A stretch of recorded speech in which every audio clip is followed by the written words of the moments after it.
You guys, today is a very exciting day because today I get to announce Manscaped's brand new Ultra Premium Collection. Believe it or not, they're moving above the bikini line. I'm talking about upgrading the man in your life's hygiene routine with your favorite manly scent. This is an all-in-one skin and hair care kit for the everyday man that covers him from head to toe. Literally. Manscaped is trusted below the waist. Now trust them with the rest. Help him join the 4 million men worldwide who look great and smell great thanks to Manscaped by going to manscaped.com for 20% off plus free shipping with the code KILLER. Having a good self-care routine is essential for anyone. And we all know what a game changer the Manscaped Lawnmower 4.0 has been for trimming below the waist. And now you can enhance his perfect grooming routine with their Ultra Premium Collection. This package includes Manscaped's premium deodorant. This deodorant dries clear, is aluminum-free, and smells like their signature scent. They also have a hydrating body spray, body wash, 2-in-1 shampoo and conditioner, and a free gift, a 3-pack set of lip balm that's made with ingredients like vitamin E, peppermint, and eucalyptus oil to keep those lips feeling moist. That's 4 products plus a gift inside the Ultra Premium Collection. Right now, get 20% off plus free shipping with the code KILLER at manscaped.com. That's 20% off plus free shipping with the code KILLER at manscaped.com. The only smell you'll want on him in a bottle thanks to Manscaped. From head to toe, your body is made up of trillions of cells, which are busy performing their specific functions to keep you healthy and resilient. And to keep up with all of the work, a sufficient supply of an essential molecule called NAD+ must be maintained for cells to perform their normal functions, which include creating ATP for cellular energy, repairing your cells, and supporting healthy mitochondria. There are many common lifestyle factors that can decrease your cell's NAD+ supply, including alcohol consumption, excess sun exposure, a poor diet, and even environmental factors such as pollution. True Niagen is a supplement that gives your cells what they need. It addresses the non-visible signs of aging like cellular energy production and helps support heart and muscle health. Backed by science, True Niagen is one of the most well-researched patented supplements because it has been researched by some of the top scientific institutions in the world. Since taking True Niagen, I feel at peace knowing it is researched by the top scientific institutions in the world, and right now, new customers can save 20% off their first purchase by going to trueniagen.com/killer and use the code KILLER. That's TRUNIAGEN.com/killer, code KILLER to save 20% off your first purchase. trueniagen.com/killer, code KILLER. These statements have not been evaluated by the Food and Drug Administration, and this product is not intended to diagnose, treat, cure, or prevent any disease.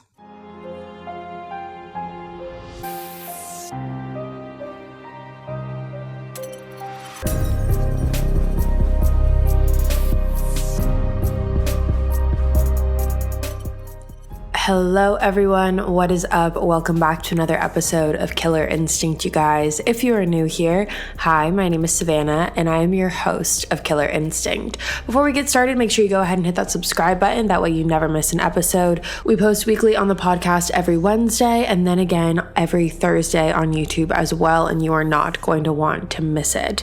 Now, as you guys can tell by the title of today's episode, today we are diving into the brutal and twisted case of Chris Coleman. I don't want to give anything away about this case or what it entails. I truly want you to be shocked as we go through it, at least as shocked as I was when I was doing my research. So with that all being said, let's jump right on into it today. Now, this case starts in May of 1997, and that is when 21-year-old Sherry Weiss met 22-year-old Chris Coleman. They met at the Lackland Air Force Base, where Sherry was working as a military police officer and Chris was working as a Marine. Chris Coleman was born in 1977 and was born into a pretty religious household, with both of his parents being pastors. So pretty much everything that you would think it would be like being raised by two pastors is the exact lifestyle that Chris grew up in. Now, after high school, Chris went on to join the Marines, which is where he worked with canines and and that's, like I said, where he met Sherry. Sherry was also born in 1977 and was raised in Cook County, Illinois. The two of them hit it off pretty quickly, and so quickly that they ended up getting married the exact same year that they met. They actually eloped in a very private ceremony. And this was not something that Chris's parents were very thrilled about. As I previously mentioned, he grew up in a very religious household, expected to live a very specific way, and privately eloping did not fall into that category. His parents also weren't the biggest fans of Sherry. They were very much under the impression that Sherry was corrupting Chris and was making him make all of these terrible choices, and she was the reason that they didn't have a church wedding and yada yada yada. But regardless of how Chris's parents felt about Sherry, Chris and Sherry were married, and that was the fact of it. And not only were they married, they now were expecting their first child together. On April 30th, 1998, Sherry and Chris welcomed their first son, Garrett Dominic Eugene Coleman, and 2 years after that, in the year 2000, they had Gavin Christopher Coleman, and they decided to settle their family in Columbia, Illinois. Now, Sherry was a stay-at-home mom, and Chris worked actually as a bodyguard. And the woman that he worked as a bodyguard for is a woman named Joyce Myers, who some of you actually may be familiar with. Now, Joyce Myers is a televangelist, so to speak, and if you don't know what that is, essentially it is someone who uses different forms of media to spread the word of Christianity. So it'll be different seminars or talk shows or book signings or things like that. So Chris was Joyce's personal bodyguard, and he was actually making $100,000 a year, which was great for him, and it seemed like a great job on the outside. However, this job definitely caused a lot of friction between Chris and Sherry. And this was for multiple reasons. The first reason being that Chris was basically at the beck and call of Joyce Meyer, and he had to travel everywhere that she traveled, which in turn meant that he was not home for a decent amount of time, which in turn affected Sherry and their boys. It was said that Garrett and Gavin actually had a calendar on their refrigerator that would count down the days until their dad came home from work. And this was something that Sherry definitely struggled with. Now, along with that, another point of contention here was that Chris made good money. He made, like I said, about $100,000 a year, but the spending habits of Sherry were a point of tension for Chris and Sherry, because Sherry was very good at spending the money that Chris was making. She liked to go shopping and she liked donating money to charity, and it was frustrating for Chris. Now, other issues in the marriage included the fact that Sherry really didn't think that Chris was very affectionate. She never felt really doted on, or just that he was displaying any type of affection towards her, whether they were in private or in public. And along with that, another thing that was a big deal for her was the fact that she never really felt accepted by his family. But those were all issues in their marriage that only very few people knew about, which is typically how it goes. You only tell your close friends and people that you trust the issues that are going on in your relationships or your marriages. But on the outside, Chris and Sherry seemed like the perfect couple. They lived in a cute 2-story house together. They had 2 boys. Chris had a good job. Sherry was a stay-at-home mom. It really did kind of seem like the cookie-cutter life. Now, despite all of the issues in their marriage, Sherry, more than Chris, was very, very, very determined to make this marriage work. It really didn't seem like divorce was an option for her. Sherry told friends that she simply just loved Chris way too much to just give up on their marriage and to give up on their family. So that's what they tried to do. For a couple years, they tried to work on their marriage. They tried to see if they could make it work. And that was all the way up until 2008. And in 2008, things definitely took a turn for the worst. Now, in November of 2008, Chris actually confided in one of his close friends that he was planning on officially divorcing Sherry. He said that they weren't solving any of their marital issues, and he wasn't really interested in trying to make the marriage work anymore. Now, Sherry, on the other hand, was telling some of her friends that she felt like the reason that Chris didn't want to make this marriage work is because he was having an affair, and not just any affair, and not to downplay affairs because there isn't just any affair, but the affair that she suspected Chris to be having was one with her childhood best friend, and that would be a woman named Tara Lintz.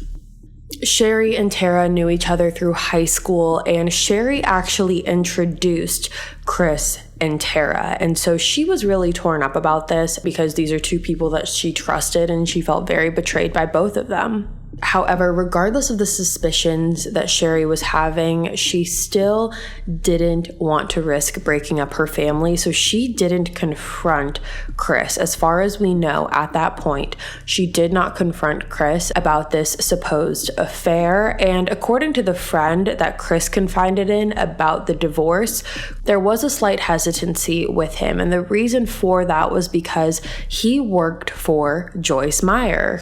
And he thought that if he got divorced, he wouldn't be able to work for Joyce Myers anymore. And the reason for that is because Joyce Myers obviously spreads the word of Christianity and doesn't believe in divorce. And if her bodyguard gets a divorce, that's not a good look for her image. So you had the alleged affair happening. You had Chris wanting to get a divorce, but worrying about his job. But all of that kind of took a step to the side when in November of 2008, Chris began receiving very disturbing emails.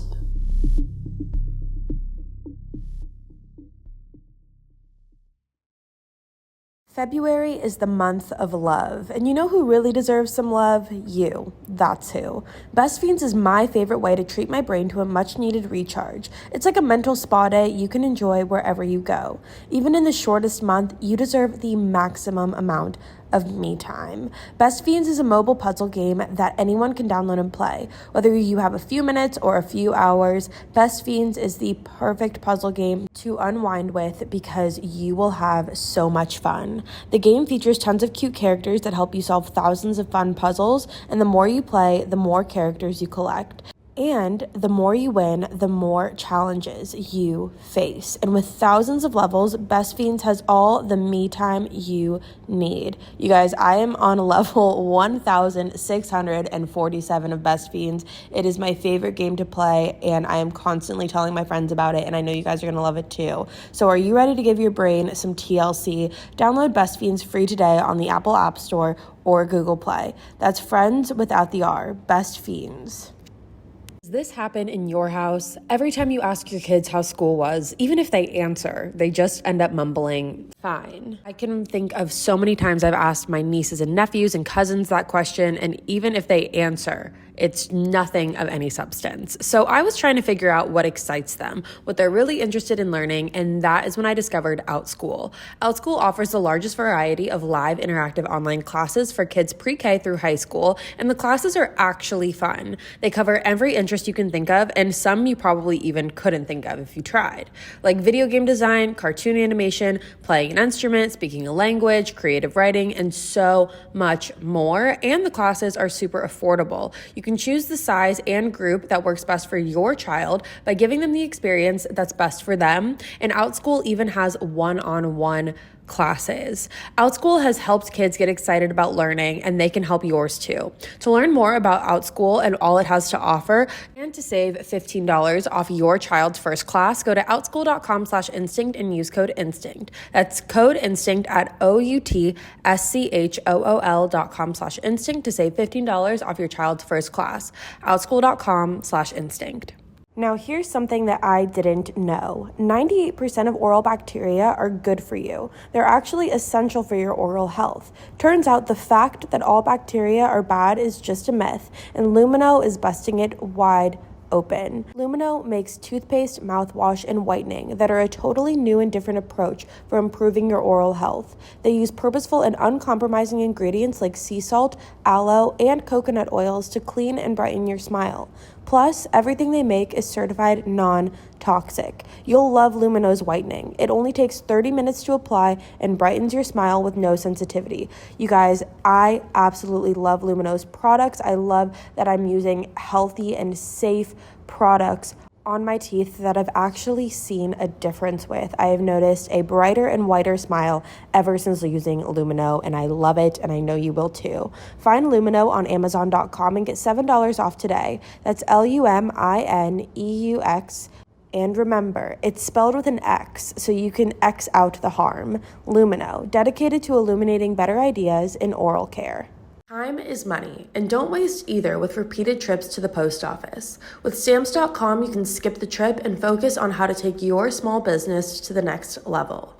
Stamps.com saves you time, money, and stress. They let you print official postage right from your computer and saves you money in the process, so you can spend less time at the post office and more time making your customers happy. Stamps.com gives you access to all the post office and UPS shipping services you need right from your computer, and discounts you can't find anywhere else, like up to 40% off USPS rates and 76% off UPS. You guys, Stamps.com has saved me so much time and money. I can't even tell you. I really never have to go to the post office anymore and wait in those dreaded lines. Stamps.com has been a lifesaver. So stop overpaying for shipping with Stamps.com. Sign up with promo code KILLER for a special offer that includes a 4-week trial, free postage, and a digital scale. No long-term commitments or contracts. Just go to Stamps.com, click the microphone at the top of the page, and enter the code KILLER.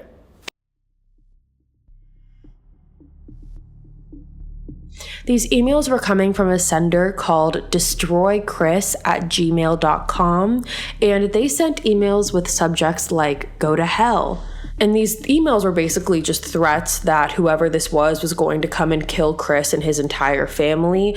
But not only was Chris being sent these emails, basically his entire work team, including Joyce Myers, was being copied in on these emails. And basically the threat was towards Joyce Myers, but the result of the threat was going to be that whoever was sending this email was going to kill Chris and his entire family because of Joyce Meyer. And let me explain. One of the emails read, quote, "Stop preaching the bullshit or Chris's family will die. If I can't get to Joyce, then I will get to someone close to her. And if I can't get to him, I will get to his wife and kids. I know Joyce's schedule, and I know Chris's schedule. If Joyce doesn't quit preaching the bullshit, then they will die," unquote. Another email said, quote, "I know you got my fucking email. You think I am full of shit. Just wait. I will shoot their asses with my .40. Kill them all. I am so sick of bitches like her taking everyone's cash so she can fly her jet and pamper her white ass. Fuck you all. Tell Chris I will kill them. He has no idea when, but it will happen," unquote. Now, after seeing these emails, Chris immediately filed a police report saying that he was being stalked and threatened. But again, the weird thing about these emails is that they were targeting Joyce. The person who was sending them, it seemed like their point of anger was towards Joyce and what she was preaching. So because of that, they were going to kill Chris and his entire family. You would think that if someone wanted to get to Joyce and get to someone who's close to Joyce, they would threaten killing Joyce's family. The last email came on April 27th of 2008, and it said, quote, "This is my last warning. Your worst nightmare is about to happen," unquote. Now, luckily, one of the detectives at the police department actually lived right across the street from Chris Coleman, coincidentally and very ironically. So because he lived right across the street, he was able to set up a security camera and point it right at Chris's house. That way there would be surveillance on Chris's house 24/7. So no one would go in or out of that house without it being on film. And along with that, police were also parked outside outside of Chris's house, and their job was to see if anyone was coming to canvass the house. However, police and the camera never saw anyone go near Chris Coleman's house. So now we move on to May 5th, 2009, and this day starts really early in the morning. Chris left his house at 5:43 a.m. to drive to St. Louis, which was right across the river, to complete his morning workout, and we're able to verify that he left his house at 5:43 based off of the security camera that the detective had set up that was facing the Colemans. Very shortly after Chris left his house, he ended up calling his wife, Sherry, just to make sure that she was awake and getting the kids up and ready for the day. However, she never answered the phone. Then, shortly after, he texted her multiple times throughout his workout and still got nothing. Now, because of the threatening emails and everything that was happening, Chris started to get very nervous, and he ended up calling the detective that lived across the street from him and told him that he wasn't able to get in contact with Sherry and asked the detective to go over and just check on her. Chris told him that he was on his way home and would be there in 5 minutes. The gym was a very short drive away from Chris's house. It literally was a 5-minute drive, so he wasn't exaggerating when he said he would be home in 5 minutes. Now, the detective who lived across the street from Chris was named Detective Barlow, and he walked over to Chris's house, and this is also seen on surveillance footage. He walked over to Chris's house and was met there by another Columbia police officer. And once they were both there, they kind of canvassed the house just to see if anything seemed off or if they could see anything through the windows. And once they got to the back of the house, they were able to notice that one of the screen windows was actually out, which indicated a sign of forced entry. And so because of that, the two of them then called for backup because they were not sure what they were about to walk into. Once backup arrived, they walked into the home and they first noticed the very pungent smell of spray paint, and they quickly realized why. The walls of the house had been spray painted with words like "punished" and "I'm always watching you," and "you have paid." After law enforcement continued walking upstairs, that is when they found the bodies of Garrett, Gavin, and Sherry Coleman, all murdered. All three of them had been strangled, and Sherry was the only one that seemed to have some defensive wounds on her, including a black eye. Now, Chris arrived home at 6:56 a.m., and like I said, this was a little bizarre because it should have taken him only 5 minutes. It literally was, like I said earlier, a 5-minute drive, but for whatever reason, it ended up taking him 13 minutes to get home. And at this point, Chris's house was taped off. There were officers everywhere. There were ambulances, and Chris was met with police officers who had to tell him about the news of his family. And when Chris was told this, Chris completely dropped to the ground and began sobbing. Chris was then escorted into an ambulance where he sat on a gurney and was consoled by one of the police officers until his parents arrived on the scene. However, during the time that he was in the ambulance, the chaplain noticed that Chris's knuckles actually had red marks on them and he had some scratches on his arms. And when the chaplain asked Chris about his injuries, Chris then began punching the gurney over and over and over again, which essentially just increased his injuries and made them worse. Now, by protocol, Chris was brought down to the police station and basically asked what had happened the night before, what had happened that morning. And Chris told authorities that the day prior, it was like any normal day. Him and his kids played together, and then they all watched TV together at night. Then him and Sherry tucked the boys in to go to bed, and then Sherry fell asleep with Chris cuddling in his arms. And that's what he said happened the night prior. And then the day of, on May 5th, Chris said that he woke up early to go work out, and all throughout his workout, he tried getting in touch with Sherry. However, he wasn't getting any response, which is when he asked Detective Barlow to go over to his house. Now, something else that police figured out fairly quickly was that Detective Barlow wasn't the only one that had surveillance cameras. Chris Coleman actually also had security cameras all throughout his house. So with all of those cameras, you would think that the killer would be seen entering and exiting the house, right? One would think, but wrong. The only person that is seen entering and exiting the house during the morning of May 5th was Chris Coleman. Now, here was kind of the smoking gun in this case, because not only did the cameras reveal that Chris was the only one to go in and out of his own home, when the medical examiner arrived on the scene and was able to assess Sherry, Gavin, and Garrett's bodies, the medical examiner concluded that the three of them had been dead for quite some time. Now, with the way that Chris was explaining the timeline, if there was another killer, that killer would have only had about an hour, pretty much less than an hour of a time frame to go in, murder all three of them, and then spray paint those weird words on the walls and then leave. And again, that would have been caught on camera. However, the medical examiner noted that they had all been dead for at least several hours, which means that they were dead when Chris left his home.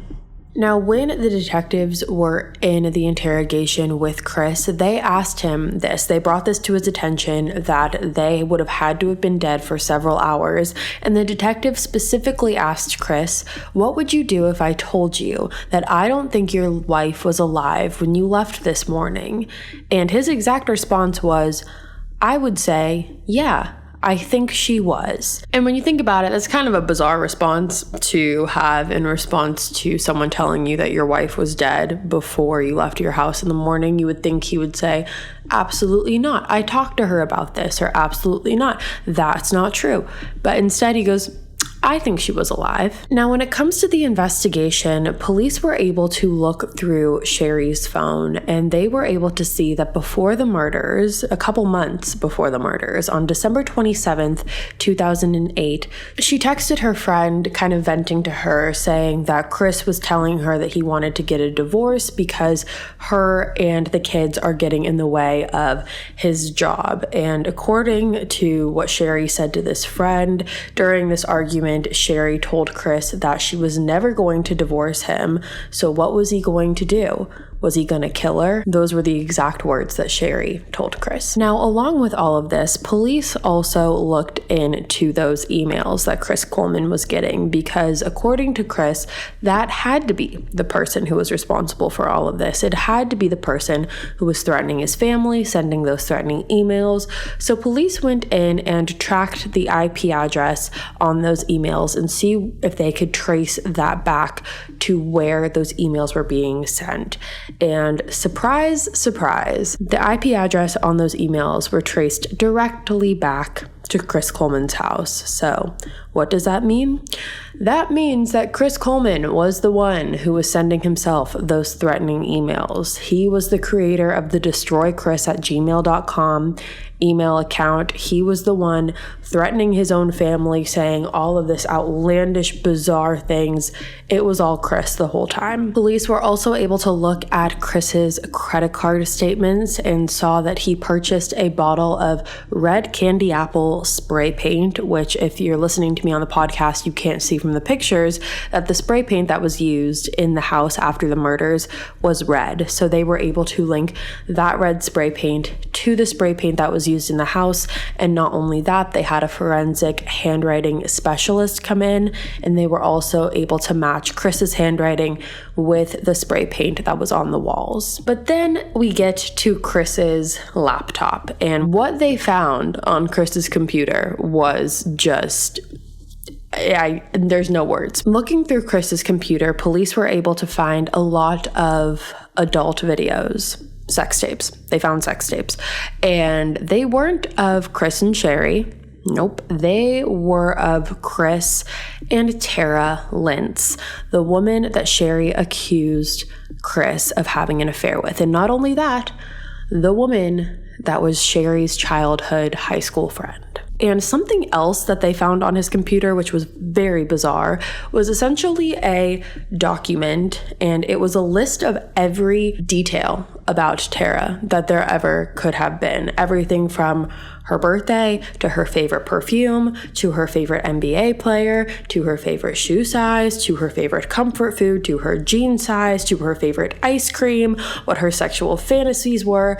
And not only that, he had the day that Tara changed my life, which was November 5th, 2008, right next to it. This document is very bizarre and it doesn't get talked about enough. I think that this is so strange, the fact that he had every tiny, minute detail of Tara on his computer like this, on a written document. Now, not only was Chris having an affair with Tara, but he also planned on marrying her as well. So police asked Chris about all of this, and he said that there was no affair, that the two of them were just friends. However, all of that can be disproven by the materials on his computer. So police decided that they were going to talk to Tara as well. And this is when Tara told police that the two of them were actually together. They weren't just having an affair. They were in a relationship and they were planning on getting married. Tara was even looking at houses for them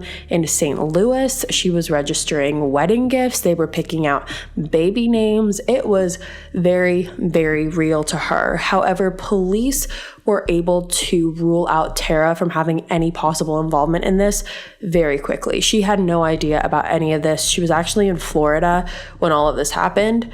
But what Tara also told police is that on May 5th, 2009, the day of the murders, it was the exact same day that Chris told Tara that he was going to officially divorce Sherry, and that ended up being the day that his entire family died. So police had their motive in this. Chris wanted to start a new life. He had a new woman. They were planning a new life together, and it was easier to kill his old family than to just get a divorce. And with the evidence of the IP address being linked back to Chris, as well as the fact that Sherry and her boys were all murdered for hours before Chris got back from the gym, which meant that Chris was home with them, along with all the other evidence that I have presented you with here today, Chris Coleman was arrested for 3 counts of first-degree murder on his entire family. However, Chris Coleman pled not guilty.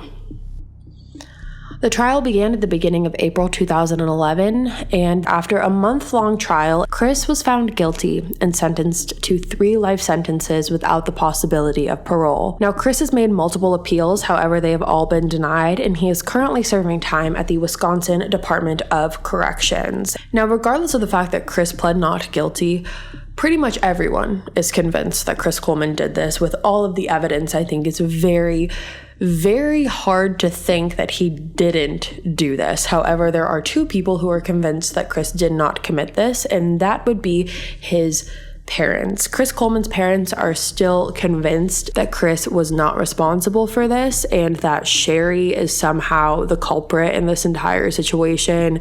It's a whole mess that, quite frankly, isn't even worth getting into because it's so mind-blowing that someone would think like that. However, that is the Chris Coleman case. All right, you guys, that's going to be all for me today. Thank you so much for tuning in to another episode of Killer Instinct. If you're new here, hi, my name is Savannah, and I'm your host of Killer Instinct. Make sure you go ahead and hit that subscribe button. That way you never miss an episode. We post weekly here on the podcast every Wednesday, and then again every Thursday on YouTube as well, and you're not going to want to miss it. I'll be back next week with a brand new case for you guys, and until then, stay safe. Bye, guys.